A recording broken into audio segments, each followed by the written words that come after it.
Dans les brumes oppressantes du delta du Mékong, une femme de 40 ans dirigeait une armée de fantômes. Elle surgissait des rizières à la tombée de la nuit, leurs longs cheveux noirs flottant comme des bannières de guerre, semant la terreur parmi les soldats américains qui les surnommaient l'armée aux cheveux longs. Cette femme n'était pas une légende. Elle était Nguyen Thi Dinh, et elle était devenue la première générale de l'histoire du Vietnam. Maintenant, avant d'entrer dans cette histoire qui va vous glacer le sang, n'oubliez pas de vous abonner à la chaîne et dites-moi dans les commentaires de quelle ville vous nous écoutez. Car ce que vous allez découvrir sur cette femme extraordinaire va remettre en question tout ce que vous pensiez savoir sur la guerre du Vietnam. En cette année 1960, la province de Ben Tre, nichée dans le delta du Mékong au sud du Vietnam, respirait encore l'oppression coloniale. Les rivières serpentaient entre des rizières verdoyantes où la misère côtoyait une beauté sauvage. Chaque méandre du fleuve dessinait des îles artificielles où s'accrochaient des villages de pêcheurs aux maisons sur pilotis, reliés entre eux par un réseau complexe de canaux et de ponts de bambou qui constituaient les artères vitales de cette région amphibie. Les paysans courbaient l'échine sous le joug d'un système féodal que les Français avaient maintenu et que les Américains perpétuaient désormais à travers leurs marionnettes, le président Ngo Dinh Diem.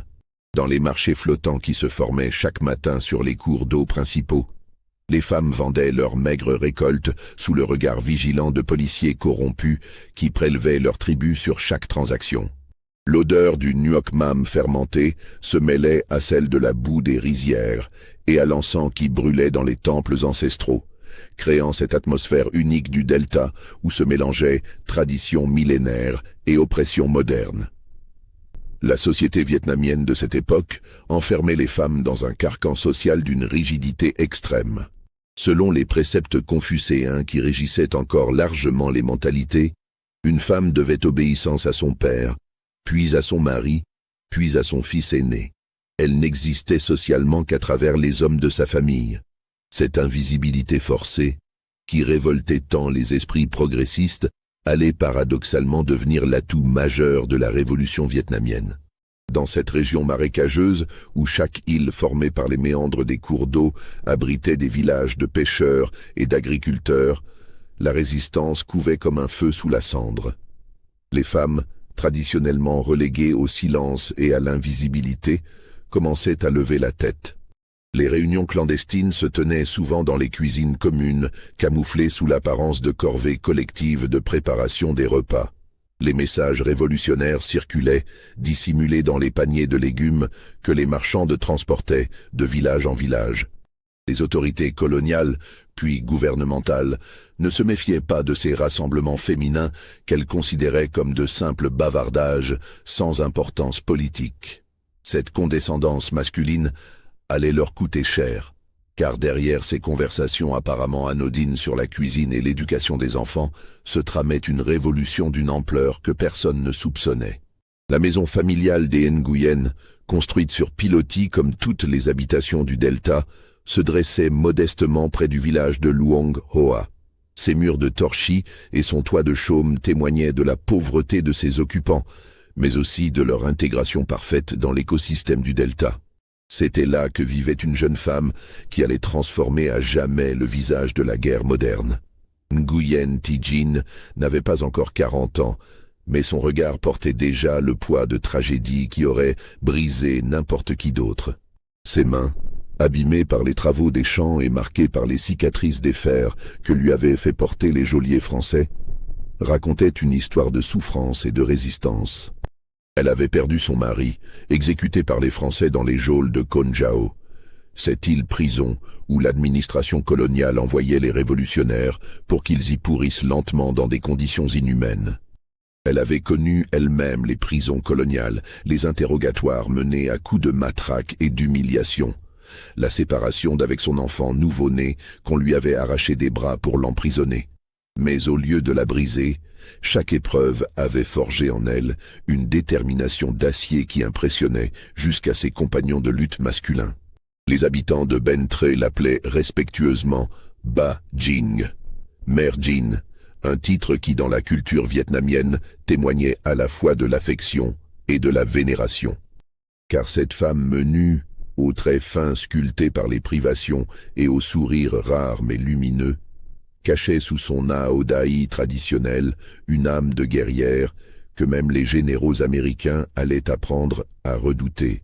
Dans les conversations à voix basse qui animaient les soirées du Delta, on racontait déjà des histoires sur Bajin. On disait qu'elle connaissait par cœur tous les canaux secrets du Mékong, qu'elle pouvait disparaître dans les mangroves comme un esprit de la forêt, qu'elle avait appris à fabriquer des explosifs avec des produits ménagers. Ces rumeurs, mi-admiratives, mi-craintives, commençaient à forger autour d'elle une aura légendaire qui dépassait les frontières de sa province natale. Le 15 janvier 1960, avant l'aube, un événement allait secouer les fondements du conflit vietnamien et révéler au monde l'existence d'un type de guerre totalement inédit.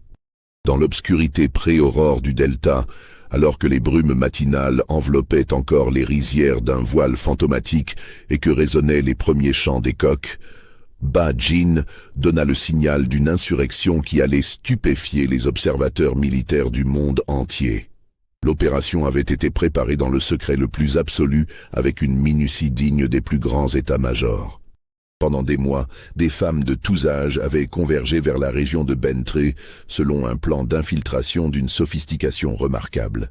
Officiellement, elles venaient visiter de la famille éloignée, assister à des mariages traditionnels qui duraient plusieurs jours, participer aux récoltes saisonnières qui nécessitaient une main-d'œuvre supplémentaire temporaire.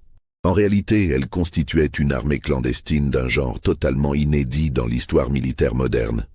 Ces femmes provenaient de tous les milieux sociaux du Sud-Vietnam.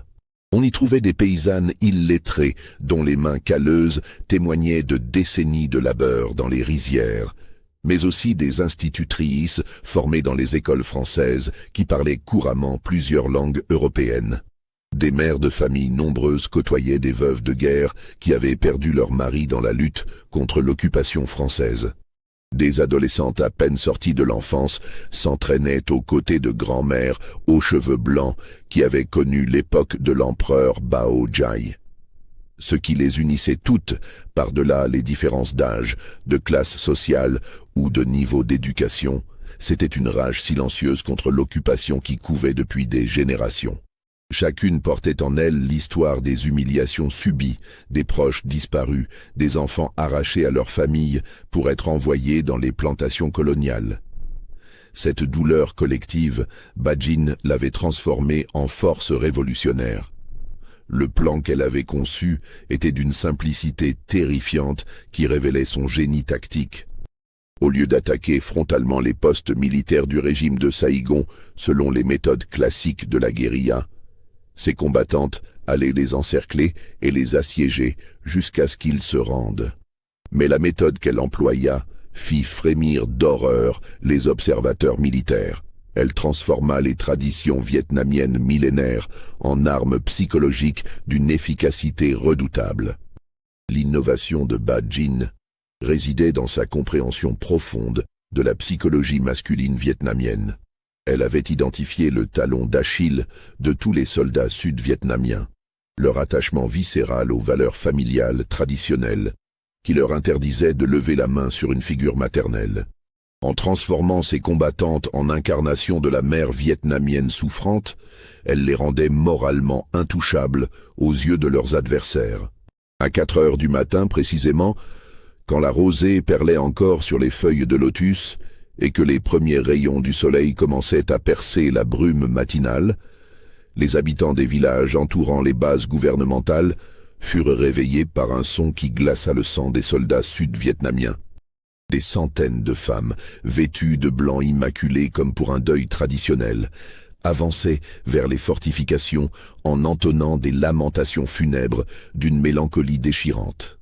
Leurs cheveux dénoués flottaient dans la brume matinale comme des étendards de guerre, et leurs chants funèbres résonnaient comme une malédiction ancestrale qui semblait remonter des profondeurs de l'histoire vietnamienne. Elles portaient des portraits de leurs maris, frères et fils morts dans les guerres successives, transformant leur marche en procession expiatoire d'une puissance émotionnelle écrasante. Les soldats du gouvernement de Diem, déjà nerveux à l'idée d'affronter des terroristes communistes, se retrouvèrent face à un spectacle qui défiait toute leur catégorie mentale. Comment tirer sur ces femmes en deuil qui ressemblaient trait pour trait à leur propre mère, sœur et épouse? Comment lever la main sur celles qui incarnaient tout ce qu'ils étaient censés protéger? Comment répondre par la violence à cette douleur maternelle qui interpellait directement leur conscience filiale? Le premier poste à tomber fut celui de Mo Kai, une position stratégique qui contrôlait l'accès à plusieurs canaux importants du delta. Les femmes l'entourèrent complètement, plantant leurs tentes tout autour des barbelés dans un ordre parfait qui témoignait d'une organisation militaire rigoureuse. Jour et nuit, elles maintinrent leur veillée funèbre, chantant les noms des morts de la guerre d'Indochine, récitant les souffrances endurées sous la colonisation française, énumérant les injustices subies par le peuple vietnamien depuis des générations. Quand les soldats tentaient des sorties pour briser l'encerclement, elles se contentaient de s'écarter en silence, puis refermaient immédiatement le cercle derrière eux avec une discipline qui impressionnait les observateurs. Aucune violence, aucune provocation, mais une pression psychologique constante qui usait les nerfs des assiégés plus sûrement que des bombardements d'artillerie. Au bout de 3 jours d'un siège d'un type totalement inédit, les défenseurs, épuisés psychologiquement et coupés de tout ravitaillement, hissèrent le drapeau blanc. Mais ce qui se passa ensuite stupéfia les témoins et révéla toute la sophistication de la méthode développée par Ba Jin. Au lieu d'exécuter les prisonniers comme on s'y attendait selon les usages habituels de la guerre, elle les fit asseoir en cercle et organisa ce qu'elle appelait une séance de rééducation révolutionnaire. L'écho de l'insurrection de Bentre résonna bien au-delà des frontières du delta du Mékong, propageant ses ondes de choc jusqu'au plus haut sommet du pouvoir américain. Dans les salles feutrées du Pentagone, où des généraux étoilés pianotaient nerveusement sur des tables d'acajou centenaires, l'incompréhension le disputait à l'effroi. Des hommes qui avaient dirigé les débarquements de Normandie et survécu aux hivers coréens découvraient avec stupeur les rapports de leurs conseillers militaires au Sud-Vietnam. Une femme et son armée de paysannes venaient de mettre en échec des tactiques militaires occidentales éprouvées depuis des siècles.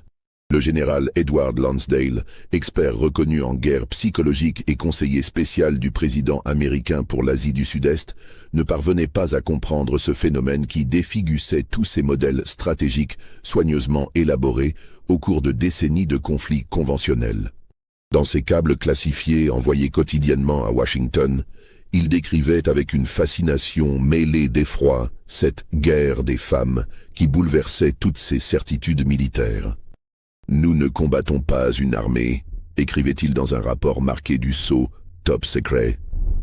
Nous affrontons une culture entière qui s'est transformée en machine de guerre d'une efficacité que nous n'avions jamais imaginée. Les analystes de la CIA, habitués à décortiquer les motivations d'adversaires masculins mus par des ambitions politiques rationnelles, se trouvaient complètement désarçonnés face à cette révolution qui puisait ses forces dans les tréfonds de l'âme vietnamienne. Leur grille d'analyse, conçue pour comprendre les mouvements révolutionnaires classiques dirigés par des hommes selon des schémas idéologiques européens, s'avérait totalement inadaptée pour saisir cette insurrection qui transformait la maternité en force subversive. Les services de renseignement américains lancèrent alors une enquête d'envergure sans précédent sur cette Nguyen Thi Dinh, qui semait la panique dans leurs rangs et remettait en cause tous leurs présupposés stratégiques. Ce qu'ils découvrirent les glaça d'effroi et les contraignit à réviser entièrement leur compréhension du conflit vietnamien. Cette femme n'était pas une fanatique aveugle manipulée par des idéologues communistes, ni une aventurière en quête de gloire personnelle, comme il l'avait d'abord supposé. Elle était le produit logique et inévitable d'un système d'oppression qui avait forgé en elle une détermination absolue. Son parcours, reconstitué pièce par les enquêteurs américains à partir de témoignages fragmentaires et de documents épars, révélait l'extraordinaire itinéraire d'une femme que l'histoire avait transformée en révolutionnaire malgré elle. Née le 15 mars 1920 dans une famille de paysans pauvres du delta du Mékong, Elle avait grandi dans un Vietnam écrasé sous le joug colonial français, où l'injustice sociale était érigée en système de gouvernement. Sa jeunesse s'était déroulée dans ce monde rural vietnamien où les traditions millénaires se heurtaient violemment aux transformations imposées par la colonisation. Les Français avaient bouleversé l'économie traditionnelle du Delta en introduisant des cultures d'exportation qui enrichissaient les colons au détriment des paysans autochtones. Les rizières ancestrales étaient transformées en plantations d'EVA destinées à alimenter l'industrie automobile européenne, privant les familles paysannes de leurs moyens de subsistance traditionnels. À 16 ans, elle était déjà membre d'organisations révolutionnaires clandestines qui proliféraient dans les campagnes vietnamiennes comme une réaction naturelle à l'oppression coloniale. Ces groupes, dirigés principalement par de jeunes intellectuels formés dans les écoles françaises, mais révoltés par les contradictions du système colonial, initiaient les paysans aux idées révolutionnaires venues d'Europe et adaptées au contexte asiatique. En 1938, à peine majeure selon les critères de l'époque, elle avait rejoint le Parti communiste indo-chinois nouvellement créé et épousé Nguyen Van Bich, un militant actif de la résistance dont l'engagement politique compensait la modestie des origines sociales.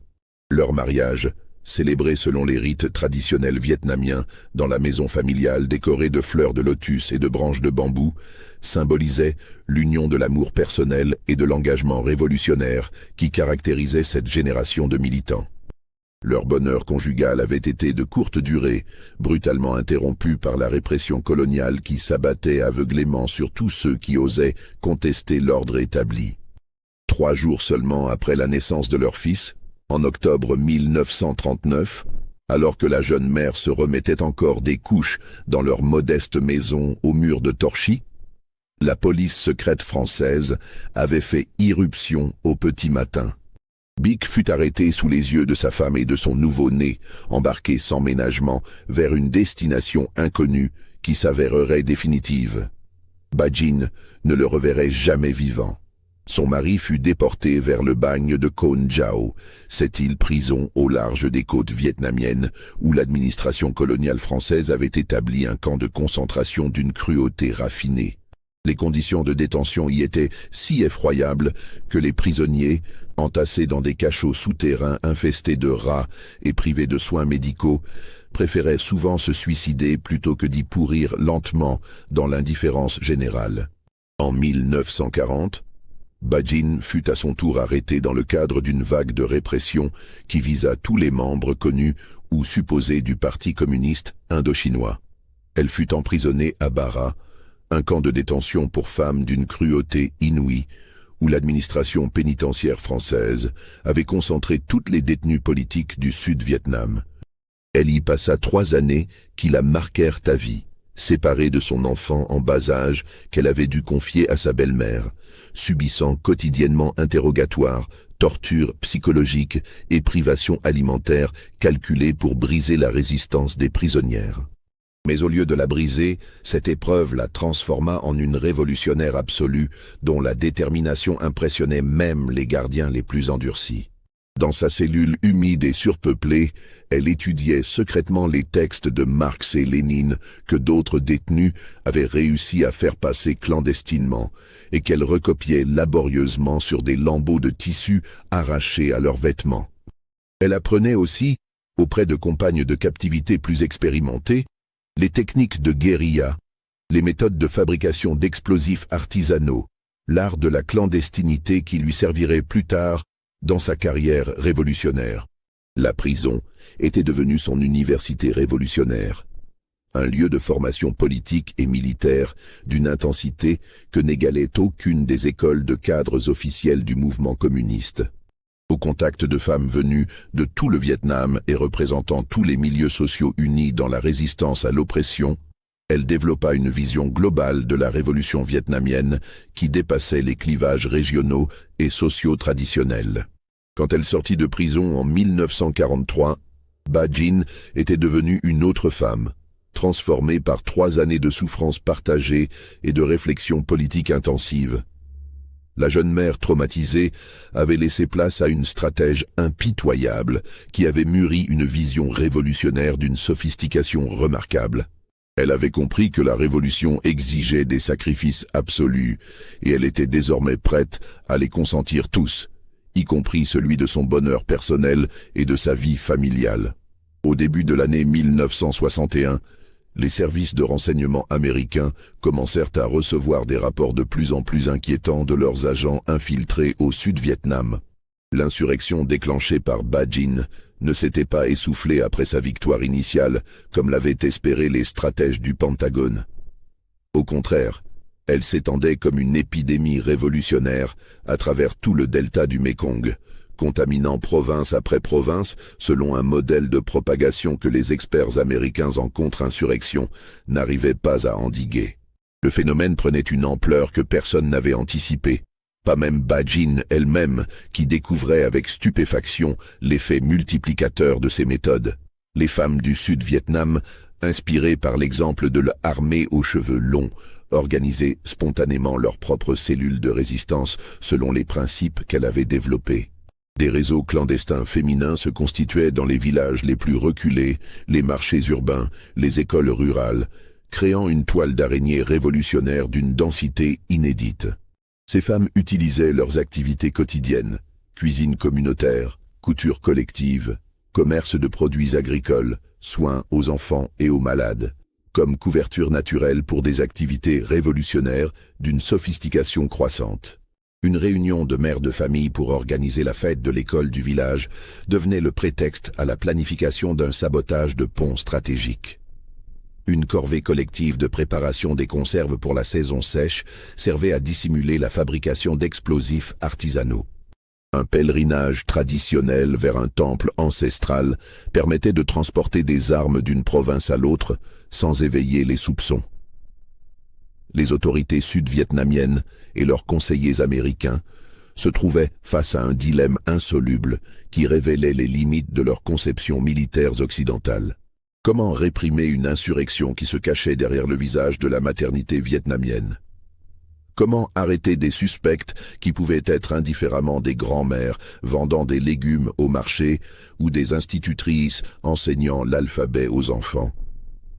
Comment distinguer les activités subversives des gestes quotidiens de la vie féminine vietnamienne?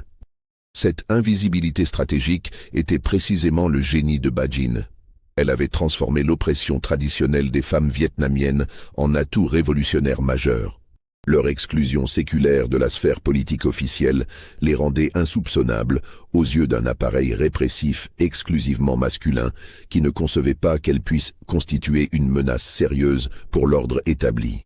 Ba Jin avait métamorphosé sa méthode en véritable doctrine militaire qu'elle enseignait désormais à des cadres venus de tout le Sud-Vietnam dans des conditions de clandestinité extrême.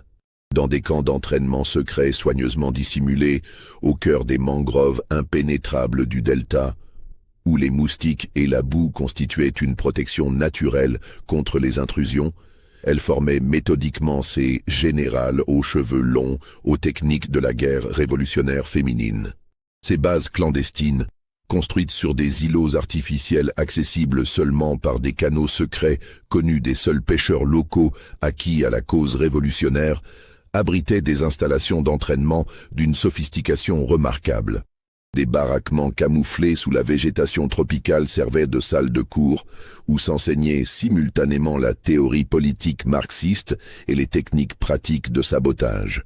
Des terrains d'exercice improvisés permettaient l'apprentissage du maniement des armes et des mouvements tactiques adaptés aux spécificités du terrain deltaïque. Le programme de formation développé par Ba Jin était d'une sophistication qui impressionnait même les observateurs militaires professionnels qui eurent l'occasion d'en prendre connaissance par la suite. Les recrues apprenaient d'abord les bases de la guérilla classique.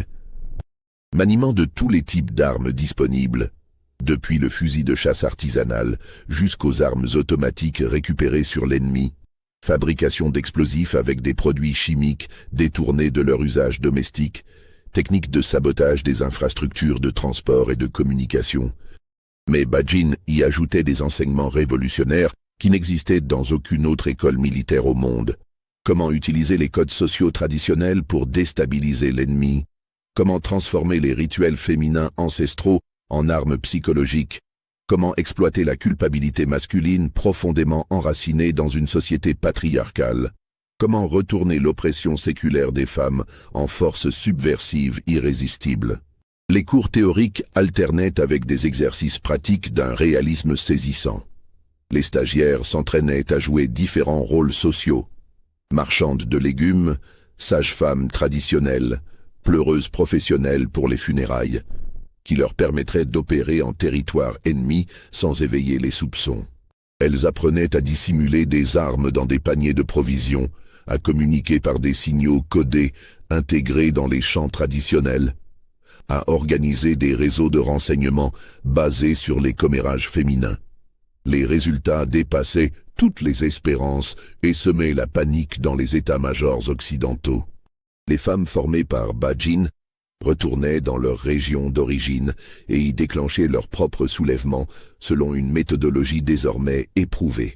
En quelques mois, plus de 30 provinces du Sud-Vietnam connurent des insurrections dirigées par des femmes, selon les méthodes enseignées à Ben Tre, créant un front révolutionnaire d'une ampleur géographique inédite. Ce qui terrifiait le plus les stratèges américains, habitués au schéma classique de la guerre conventionnelle, c'était l'efficacité redoutable de ces nouvelles formes de combat qui défigassaient leur modèle théorique. Les statistiques étaient éloquentes.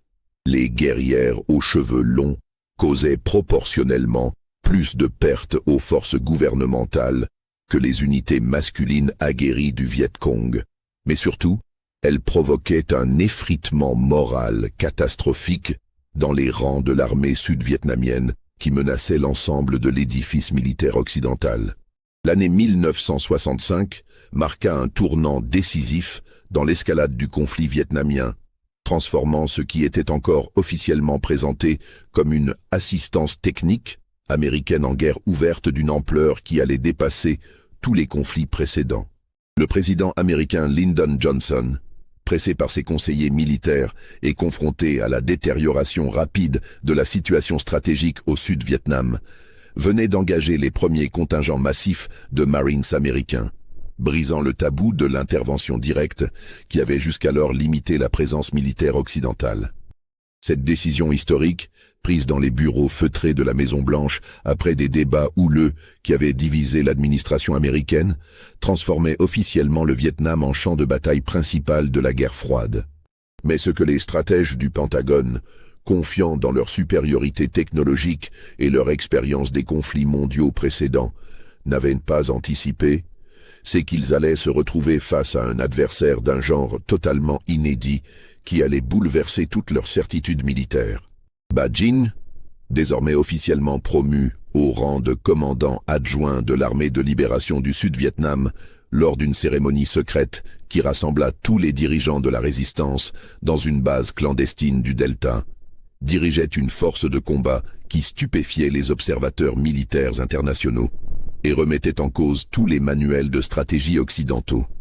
Son armée aux cheveux longs comptait désormais plus de 50 000 combattantes officiellement recensées, réparties à travers tout le territoire sud-vietnamien selon un maillage géographique d'une densité remarquable, sans compter les dizaines de milliers de sympathisantes actives qui constituaient un réseau de soutien logistique et de renseignement d'une efficacité redoutable.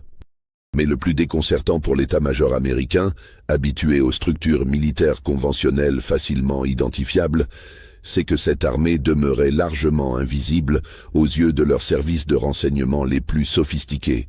Comment repérer des guerrières qui se fondaient parfaitement dans la population civile avec une maîtrise du camouflage social qui dépassait toutes les techniques de dissimulation enseignées dans les écoles militaires occidentales? Comment identifier des combattantes qui portaient lao dai traditionnel la journée, en vaquant à leurs occupations domestiques et revêtaient l'uniforme de combat la nuit venue pour mener des opérations d'une précision chirurgicale? Les soldats américains, fraîchement débarqués d'un pays où les rôles de genre étaient strictement codifiés selon des modèles sociaux rigides hérités du XIXe siècle, ne parvenait pas à concevoir qu'une mère de famille exemplaire puisse être simultanément une redoutable experte en explosifs capable de faire sauter un pont stratégique avec des moyens de fortune. Cette incompréhension culturelle, que Ba Jin exploitait méthodiquement, constituait l'une des failles majeures du dispositif militaire occidental au Vietnam. Les méthodes de Ba Jin évoluaient constamment pour s'adapter à la nature changeante du conflit et aux nouvelles menaces représentées par l'engagement massif des forces américaines. Avec l'arrivée de dizaines de milliers de GIs équipés des technologies militaires les plus avancées de l'époque, elle développa de nouvelles tactiques spécifiquement conçues pour déstabiliser ces soldats venus de l'autre bout du monde sans aucune connaissance de la culture vietnamienne. Elle avait entrepris une véritable étude anthropologique de la psychologie des GIs américains, analysant leurs correspondances interceptées, interrogeant les prisonniers capturés, observant leur comportement lors des permissions à Saïgon.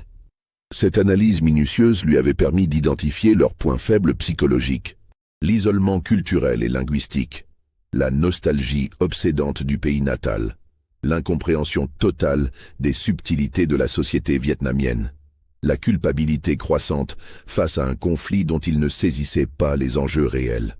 Ces combattantes apprirent à exploiter ces vulnérabilités avec une sophistication diabolique qui révélait le génie psychologique de leur commandante. Elles organisaient des « accidents » soigneusement orchestrés qui mettaient les soldats américains face à des situations moralement intenables. Que faire quand une vieille grand-mère, blessée dans un bombardement et couverte de sang, supplie en sanglotant qu'on l'aide à retrouver son petit-fils disparu dans les décombres? Comment réagir quand une jeune mère, son bébé affamé dans les bras, implore en pleurant qu'on la laisse passer un barrage militaire pour rejoindre l'hôpital où son époux se meurt? Ces mises en scène, d'un réalisme saisissant et jouées par des actrices consommées formées spécialement à cet effet, exploitaient la compassion naturelle des soldats ennemis, tout en récoltant des informations précieuses sur leurs dispositifs de sécurité. Ce que les GIs ne réalisaient souvent qu'après coup, quand il était trop tard, c'est que ces civils en détresse étaient en réalité des combattantes expérimentées qui profitaient de ces moments d'humanité pour récolter des renseignements stratégiques, déposer discrètement des mines artisanales ou préparer minutieusement des embuscades meurtrières. Ba Jin transformait ainsi la compassion naturelle des soldats ennemis en piège mortel, retournant leurs qualités humaines contre eux dans une guerre psychologique d'une cruauté raffinée. Cette instrumentalisation de l'empathie masculine constituait l'une des innovations les plus troublantes de sa méthode révolutionnaire. En 1965, elle fut officiellement élue présidente de l'Association de libération des femmes du Sud-Vietnam lors d'un congrès clandestin qui rassembla plus de 1000 délégués venus de tout le territoire insurgé. Cette organisation, qui regroupait théoriquement toutes les femmes opposées au régime de Saïgon, était en réalité une structure militaire parallèle parfaitement organisée qui permettait de coordonner les actions de guérilla féminine à l'échelle nationale avec une efficacité logistique remarquable. Ho Chi Minh lui-même, le leader charismatique de la révolution vietnamienne, avait personnellement surnommé ses combattantes les guerrières aux cheveux longs, lors d'une rencontre secrète dans une base du Nord-Vietnam. Ce titre, qui reflétait à la fois l'affection paternelle du « père de l'indépendance » et sa reconnaissance de leur efficacité militaire exceptionnelle, devint rapidement leur nom de guerre officiel. Dans les cercles dirigeants nord-vietnamiens, on commençait à parler de Ba Jin comme de la Jeanne d'Arc vietnamienne. Une comparaison qui en disait long sur le respect qu'elle inspirait à ses alliés masculins traditionnellement peu enclins à reconnaître le leadership féminin. Mais c'est aussi à cette époque que commencèrent à circuler dans les cantonnements américains les premières rumeurs troublantes sur les méthodes extrêmes employées par l'armée aux cheveux longs.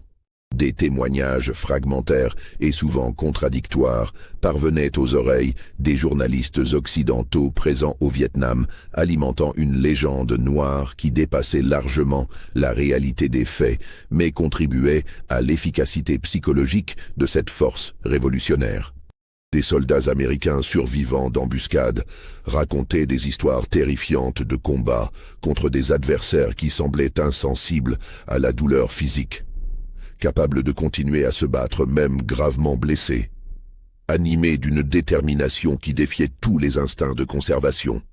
Ces récits, souvent confus et déformés par le traumatisme du combat, alimentaient une mythologie guerrière autour de Bajin et de ses guerrières qui servaient leurs intérêts stratégiques. Certains GIs, dans leurs lettres censurées envoyées aux familles restées en Amérique, prétendaient qu'elles se droguaient avant les combats avec des substances hallucinogènes traditionnelles pour ne pas ressentir la peur ni la souffrance physique. D'autres affirmaient qu'elles subissaient un conditionnement psychologique si intense dans leur camp d'entraînement qu'elles perdaient tout instinct de conservation individuelle au profit d'une détermination collective fanatique. Les plus superstitieux murmuraient qu'elles pratiquaient d'anciens rituels animistes vietnamiens qui les rendaient magiquement invulnérables aux balles occidentales. La vérité était à la fois plus simple et plus troublante que ces fantasmes de soldats traumatisés. Bajin avait effectivement développé un système d'entraînement psychologique d'une efficacité redoutable, mais celui-ci s'appuyait sur des ressorts parfaitement rationnels, basés sur la transformation de la douleur personnelle en rage révolutionnaire canalisée. Ces combattantes apprenaient à puiser dans leurs traumatismes individuels. Viols subis pendant les interrogatoires, tortures endurées dans les prisons gouvernementales, morts violentes de proches, pour devenir des machines de guerre d'une détermination que n'égalait aucune motivation idéologique abstraite. Si tu ressens déjà des frissons en entendant ces révélations sur les méthodes de cette femme extraordinaire, n'hésite pas à liker cette vidéo et dis-moi en commentaire ce que tu penses de ces techniques révolutionnaires qui ont changé la face de la guerre moderne. Car ce que nous venons de découvrir n'est rien comparé à ce qui va suivre. L'année 1968 allait révéler au monde entier la véritable ampleur du génie militaire de Bajin et marquer l'apogée de sa carrière révolutionnaire. Pendant que les généraux américains, confiants dans leur supériorité technologique écrasante, se concentraient sur les grandes batailles conventionnelles contre l'armée nord-vietnamienne dans les zones frontalières du Nord, elle préparait dans l'ombre des deltas du Sud l'opération qui allait changer définitivement le cours de la guerre du Vietnam et ébranler l'opinion publique mondiale. L'offensive du Tet. Cette opération, dont la planification avait duré plus d'une année entière et mobilisé des milliers de combattants clandestins à travers tout le Sud-Vietnam, était d'une audace stratégique inouïe qui défigurait tous les précédents historiques. Le plan général, élaboré conjointement par les états-majors du Nord-Vietnam et du Front national de libération, prévoyait des attaques simultanées sur les principales villes du Sud-Vietnam pendant les festivités du Nouvel An traditionnel, moment où les défenses ennemies seraient théoriquement relâchées. Mais Bajin avait négocié pour son armée aux cheveux longs une mission spéciale d'une importance stratégique capitale. S'emparer des centres névralgiques de Saigon, la capitale sud-vietnamienne, et les tenir suffisamment longtemps pour que le monde entier comprenne par l'image télévisée que la guerre était loin d'être gagnée par les Américains malgré leurs proclamations optimistes. La préparation de cette offensive révéla tout le génie organisationnel de Bajin et sa maîtrise consommée de l'art de la guerre clandestine. Pendant des mois, ces combattantes infiltrèrent méthodiquement la capitale sud-vietnamienne, selon un plan d'une minutie digne des plus grandes opérations d'espionnage de l'histoire moderne.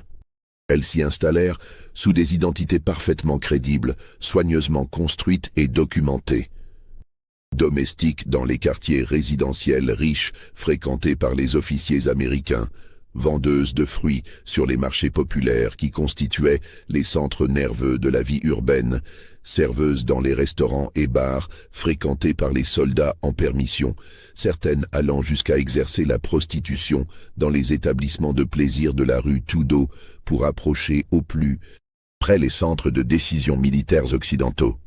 Chacune de ces femmes, malgré son apparence de civile ordinaire, parfaitement intégrée au tissu urbain saïgonais, était en réalité une experte militaire de haut niveau, capable de manier tous les types d'armes disponibles, de fabriquer des explosifs sophistiqués avec des produits ménagers ordinaires détournés de leur usage, de coordonner des attaques de commando d'une précision chirurgicale. Elle constituait un réseau d'espionnage et de sabotage d'une sophistication technique et humaine que les services de renseignement américains, malgré leurs moyens considérables, ne soupçonnaient même pas. Cette infiltration de la capitale ennemie s'appuyait sur une compréhension sociologique fine de la société urbaine sud-vietnamienne que Ba Jing avait développée au cours d'années d'observation.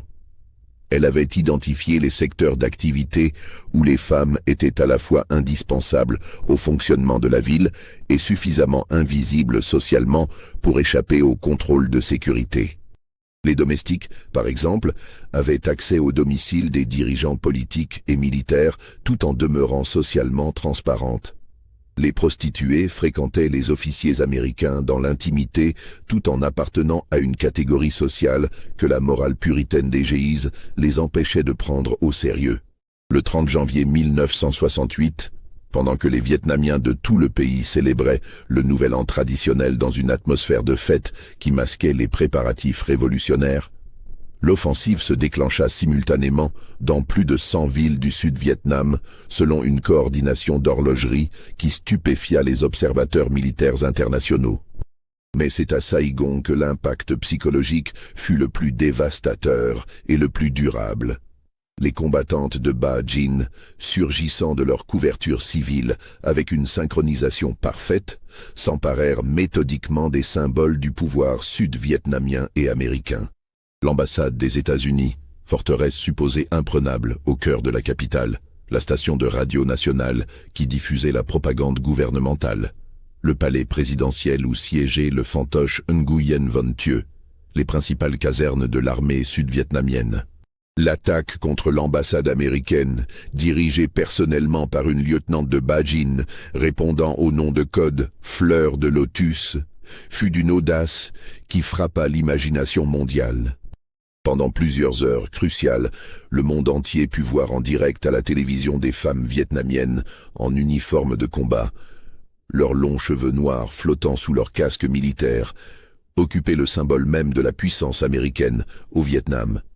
Cette image saisissante balaya instantanément des années de propagande occidentale présentant la guerre du Vietnam comme un conflit idéologique entre démocratie et communisme. Soudain, il devenait évident aux yeux de millions de téléspectateurs que cette guerre était avant tout une révolution nationale et sociale, où des mères de famille ordinaires risquaient leur vie pour chasser les occupants étrangers de leur territoire ancestral. L'opinion publique américaine, déjà ébranlée par les pertes croissantes au Vietnam et les manifestations pacifistes qui se multipliaient sur les campus universitaires, découvrait avec stupeur que l'ennemi avait le visage de femmes qui se battaient pour leurs enfants et leur patrie. Ba Jin dirigea personnellement l'attaque la plus audacieuse de cette journée historique, l'assaut contre le quartier général de l'état-major sud-vietnamien, un complexe militaire fortifié considéré comme imprenable par ses défenseurs. Avec une cinquantaine de ses meilleures combattantes, elle transforma ce qui devait être une opération de sabotage limitée en bataille rangée qui dura plus de 6 heures et mobilisa des milliers de soldats gouvernementaux. Pendant tout ce temps, elle tint en échec des forces gouvernementales pourtant 10 fois supérieures en nombre et bénéficiant de l'appui de blindés et d'hélicoptères de combat américains. Sa tactique, d'une simplicité géniale, consistait à transformer chaque étage du bâtiment en forteresse autonome, obligeant l'ennemi à livrer des combats de rue d'une intensité épuisante dans un environnement urbain qui neutralisait ses avantages technologiques. Quand les renforts américains arrivèrent, finalement, alertés par leurs alliés sud-vietnamiens débordés par la situation, ils découvrirent un spectacle qui marqua à vie les vétérans les plus endurcis. Une cinquantaine de combattantes, pour la plupart des femmes de plus de 40 ans au visage buriné par les épreuves de la vie paysanne, avaient transformé un bâtiment administratif ordinaire en forteresse imprenable d'où elles tenaient tête à une armée moderne. Le plus troublant pour les soldats américains qui participèrent à l'assaut final, c'est que ces femmes, ne montraient aucun signe de panique ou de désespoir malgré leur situation tactiquement désespérée. Même encerclés et privés de toute possibilité de retraite, coupés de leurs arrières et de tout espoir de renfort, elles continuaient à se battre avec un calme professionnel stupéfiant qui impressionnait leurs adversaires. Plusieurs GIs témoignèrent plus tard dans leur mémoire qu'elles semblaient moins combattre pour survivre individuellement que pour prouver quelque chose d'essentiel au monde entier. Qu'aucune puissance étrangère, fût-elle la plus formidable de la planète, ne pourrait jamais briser la volonté d'un peuple déterminé à reconquérir sa liberté. Leur sacrifice prenait une dimension symbolique qui dépassait largement les enjeux tactiques immédiats de la bataille. Quand les dernières défenseuses furent finalement tuées ou capturées après avoir épuisé toutes leurs munitions, Badjine elle-même avait disparu comme par enchantement. Les soldats américains fouillèrent frénétiquement les décombres du bâtiment ravagé par les combats, persuadés qu'elle devait être morte ou mortellement blessée quelque part dans les ruines fumantes. Ils ne trouvèrent aucune trace de cette femme qui avait terrorisé les plus puissantes armées du monde et bouleversé l'ordre géopolitique mondial. En réalité, Badjine avait orchestré sa propre évasion avec la même minutie machiavélique qu'elle planifiait ses attaques les plus complexes. Déguisée en infirmière de la Croix-Rouge internationale, avec de faux papiers parfaitement imités, elle avait quitté discrètement le bâtiment assiégé au milieu du chaos des blessés, évacués par les services de secours internationaux, profitant de la confusion générale et de l'uniforme respecté par toutes les parties au conflit. Quelques heures plus tard, elle était déjà en route vers ses bases secrètes du delta du Mékong, où l'attendaient anxieusement ses lieutenantes pour analyser les résultats de l'offensive et préparer immédiatement la phase suivante de la guerre révolutionnaire. Car Badjine ne s'accordait jamais le luxe de savourer ses victoires. Chaque succès n'était pour elle qu'une étape vers l'objectif final de libération totale du Vietnam. L'offensive du Tet avait été un échec militaire tactique indéniable. Les forces révolutionnaires n'avaient pu conserver durablement aucun de leurs objectifs territoriaux face à la contre-attaque massive des forces gouvernementales et américaines. Mais elle constituait une victoire stratégique écrasante dont les conséquences allaient dépasser toutes les espérances des planificateurs révolutionnaires. Pour la première fois depuis le début de l'engagement américain au Vietnam, l'opinion publique mondiale comprenait avec une clarté aveuglante que les États-Unis n'étaient pas en train de gagner cette guerre, malgré leurs proclamations optimistes répétées. Et au cœur de cette prise de conscience collective se trouvait l'image inoubliable de ces guerrières aux cheveux longs qui avaient tenu tête pendant des heures à la plus puissante armée du monde, prouvant par leur sacrifice héroïque que la détermination révolutionnaire pouvait suppléer l'infériorité matérielle. Cette démonstration de force morale eut un retentissement international qui dépassa largement les calculs initiaux de Badjine. Les années qui suivirent l'offensive du Tet transformèrent progressivement Badjine d'insurgée clandestine, traquée par tous les services de police en figure historique de dimension internationale, reconnue par ses ennemis eux-mêmes. En avril 1974, dans un Vietnam du Sud agonisant où le régime fantoche de Saïgon ne contrôlait plus que les principales villes, elle fut officiellement promue au grade de général-major par le commandement révolutionnaire unifié, devenant ainsi la première femme de l'histoire vietnamienne millénaire à accéder à ce rang prestigieux dans les forces armées nationales. Cette promotion, célébrée par des festivités discrètes dans les bases libérées du Delta, n'était nullement symbolique ou honorifique. Elle couronnait une carrière militaire d'une efficacité redoutable qui avait contribué de manière décisive à la défaite progressive mais inéluctable de la plus formidable coalition militaire jamais assemblée contre un pays du tiers-monde. Les statistiques établies par l'état-major révolutionnaire étaient éloquentes. Les unités directement dirigées par Badjine avaient infligé proportionnellement plus de pertes humaines et matérielles aux forces ennemies que n'importe quelle autre formation du Viet Cong ou de l'armée nord-vietnamienne. Mais au-delà des chiffres bruts, qui ne rendaient que partiellement compte de son génie militaire, c'est l'impact psychologique révolutionnaire de son « armée aux cheveux longs » qui avait été stratégiquement déterminant dans l'issue du conflit.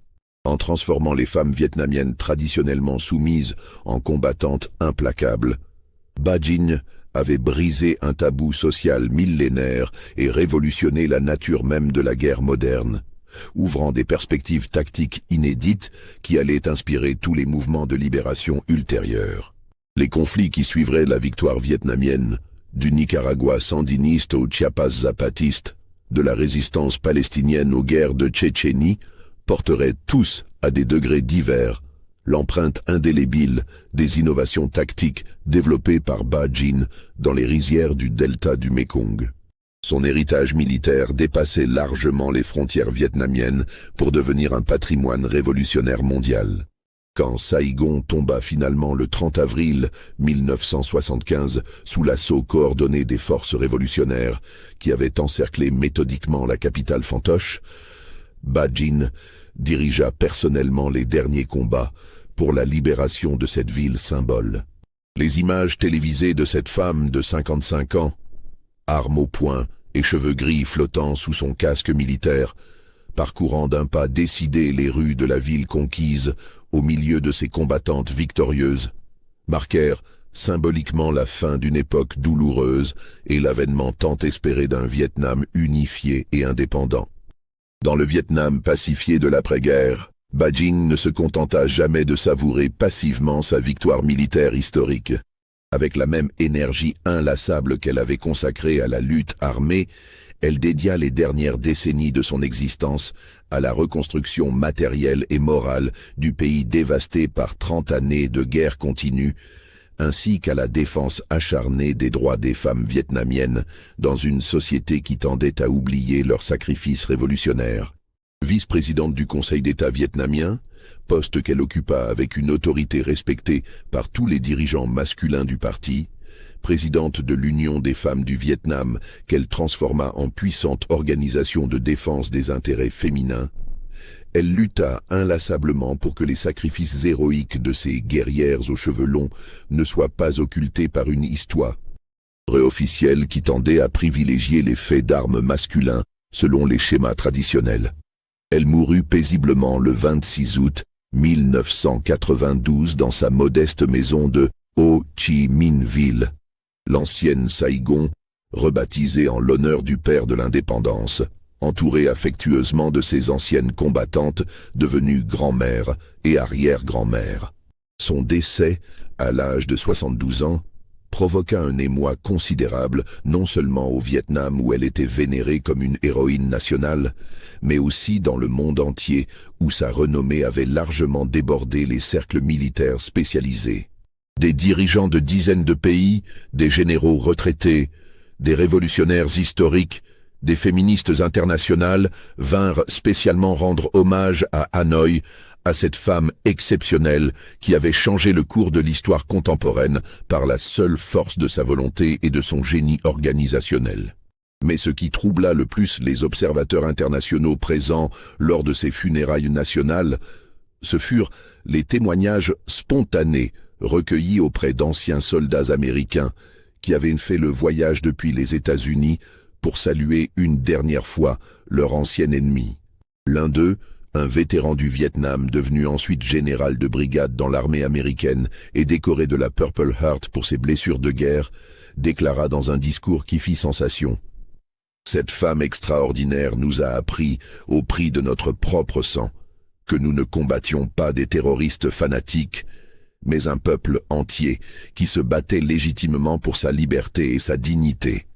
Elle a changé notre façon de concevoir la guerre et elle a probablement sauvé des milliers de vies américaines et vietnamiennes en nous forçant à comprendre que cette guerre ne pouvait pas être gagnée par la force brute. » Les archives militaires américaines déclassifiées massivement dans les années qui suivirent sa disparition révélèrent l'ampleur stupéfiante de l'obsession que Ba Jin avait suscitée au sein de l'état-major américain pendant toute la durée du conflit.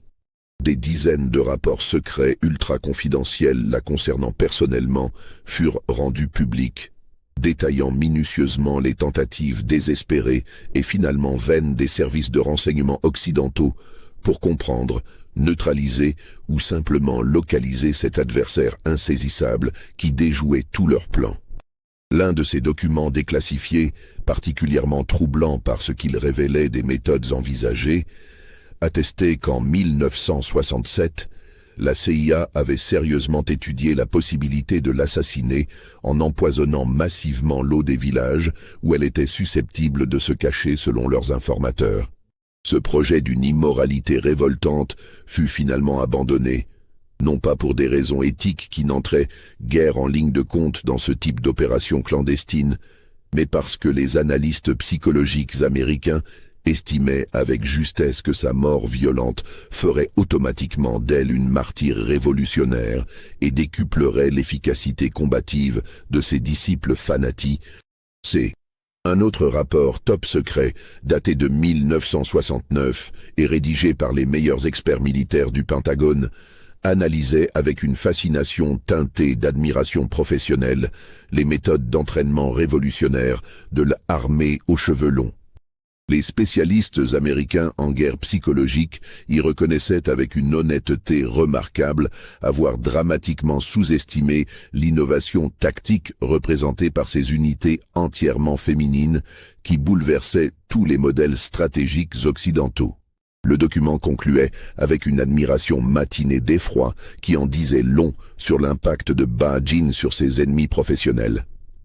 Nguyen Thi Jin a littéralement réinventé la guerre de guérilla moderne en exploitant des ressources psychologiques et culturelles que nous n'avions jamais imaginé pouvoir être militarisées avec une telle efficacité. Elle a transformé la maternité vietnamienne traditionnelle en arme stratégique de destruction massive plus redoutable que nos bombardements les plus intensifs. Ce qui rendait Ba Jin si terrifiante aux yeux de ses ennemis occidentaux, c'était précisément cette capacité diabolique à transformer l'amour maternel, sentiment universel, considéré comme la quintessence de la douceur féminine, en force révolutionnaire destructrice d'une efficacité militaire inégalée. Elle avait intuitivement compris que dans une société patriarcale rigide, voir des femmes prendre les armes et diriger des hommes au combat provoquait chez les soldats masculins un traumatisme psychologique beaucoup plus profond et durable que la simple peur rationnelle de mourir au combat. Elle avait fait de la culpabilité masculine, sentiment profondément enraciné dans toutes les cultures traditionnelles, une arme de guerre d'une redoutable efficacité qui ne coûtait rien en munitions ni en équipements sophistiqués, mais s'avérait plus dévastatrice que les bombardements massifs au napalm. Mais le plus troublant dans l'héritage historique complexe de Ba Jin, c'est que ces innovations tactiques révolutionnaires continuèrent à inspirer et à structurer des mouvements révolutionnaires dans le monde entier, longtemps après sa disparition physique. En Amérique latine, en Afrique subsaharienne, au Moyen-Orient, des femmes déterminées étudièrent méthodiquement ces méthodes et les adaptèrent créativement à leur propre contexte culturel spécifique, perpétuant ainsi son influence révolutionnaire bien au-delà des frontières vietnamiennes. L'armée aux cheveux longs était devenue un modèle exportable et adaptable de résistance féminine qui transcendait les clivages idéologiques et géographiques pour s'imposer comme une référence universelle des mouvements de libération du XXe siècle. Son impact dépassait largement le cadre militaire pour influencer profondément la condition féminine dans de nombreuses sociétés traditionnelles. Les historiens militaires contemporains les plus respectés considèrent aujourd'hui unanimement que Ba Jin fut l'une des innovatrices tactiques les plus importantes et les plus influentes du XXe siècle, au même niveau de reconnaissance que des figures légendaires comme Mao Zedong ou Che Guevara. Au même titre que ces révolutionnaires masculins universellement célébrés, elle révolutionna l'art de la guerre en intégrant des dimensions psychologiques, sociologiques et anthropologiques que les stratèges militaires classiques formés dans les académies occidentales avaient systématiquement ignorées ou sous-estimées. Pourtant, malgré son importance historique absolument indéniable et son influence durable sur l'évolution des conflits contemporains, Ba-Jin demeure encore largement méconnue du grand public occidental, occultée par une historiographie qui privilégie traditionnellement les figures masculines. Ses mémoires personnelles, publiées en 1976 sous le titre évocateur No Other Road to Take, ne furent traduites qu'en quelques langues et restèrent confinées aux cercles académiques spécialisés. Les documentaires qui lui furent consacrés par des réalisateurs indépendants restèrent confidentiels, diffusés uniquement dans des festivals de cinéma militants ou sur des chaînes culturelles à audience restreinte. Comme si le monde occidental préférait inconsciemment oublier cette femme dérangeante qui avait mis à nu les faiblesses profondes de sa conception traditionnelle de la guerre et de la masculinité, remettant en cause des siècles de certitudes stratégiques et sociologiques.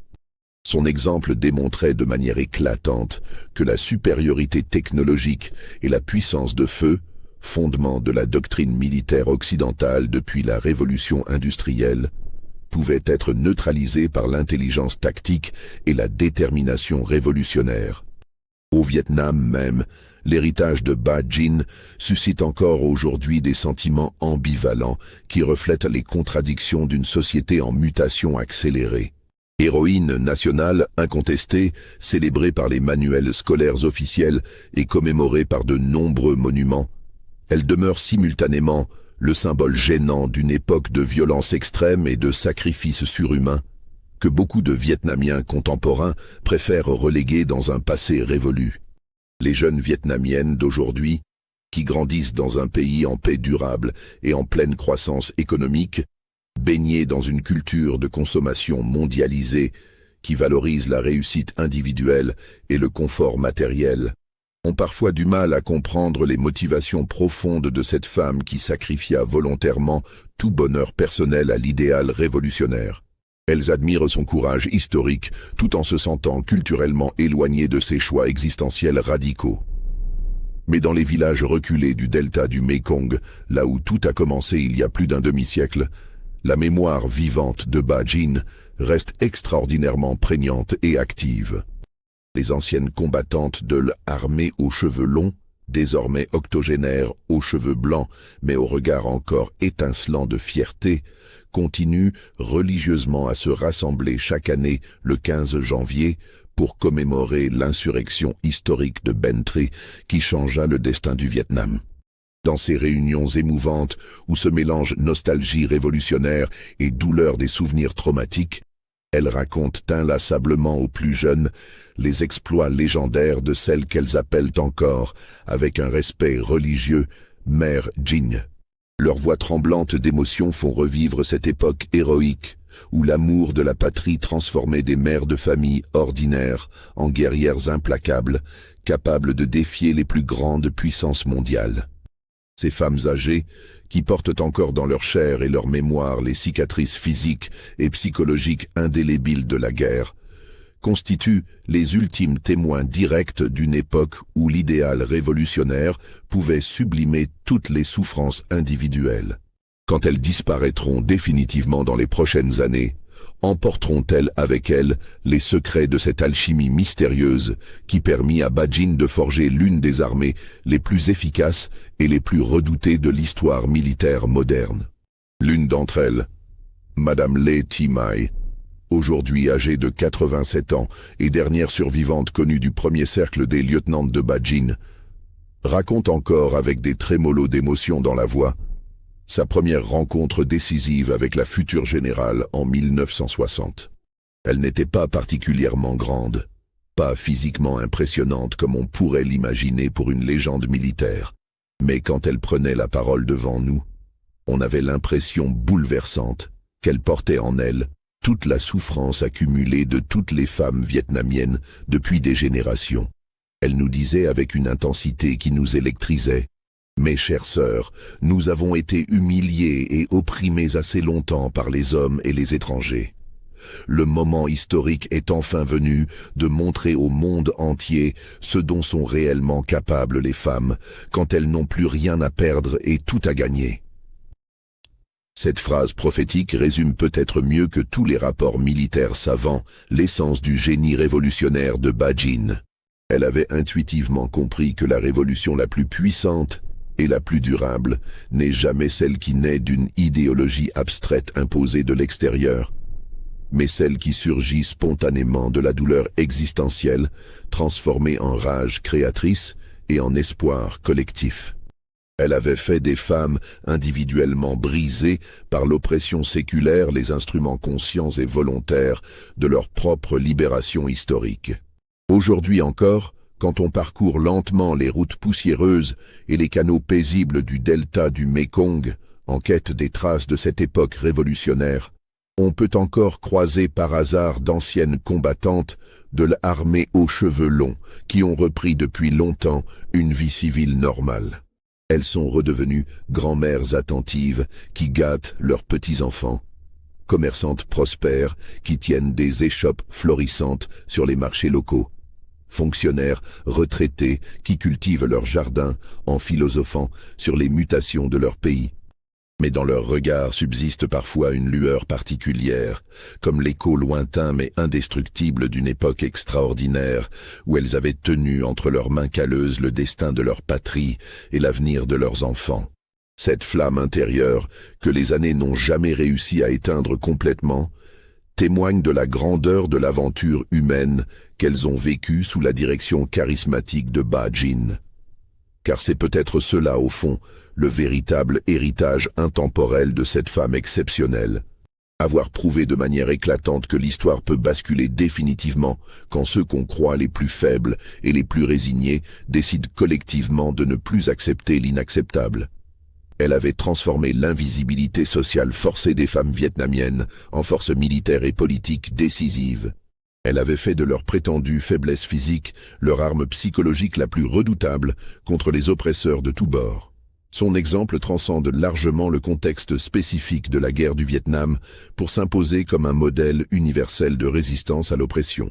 Dans un monde contemporain où les inégalités sociales se creusent et où les femmes luttent encore pour faire reconnaître leurs droits fondamentaux, l'héritage de Bajin conserve une actualité brûlante qui dépasse les frontières géographiques et temporelles. Et vous, qu'est-ce que vous pensez de cette femme absolument extraordinaire qui a changé le cours de l'histoire mondiale ? Croyez-vous sincèrement que tout ce que nous venons de découvrir ensemble s'est réellement passé selon ces modalités stupéfiantes ? Cette histoire incroyable mais authentique vous a-t-elle fait frissonner autant que moi quand j'ai découvert pour la première fois l'ampleur véritable du génie militaire et politique de Bajin ?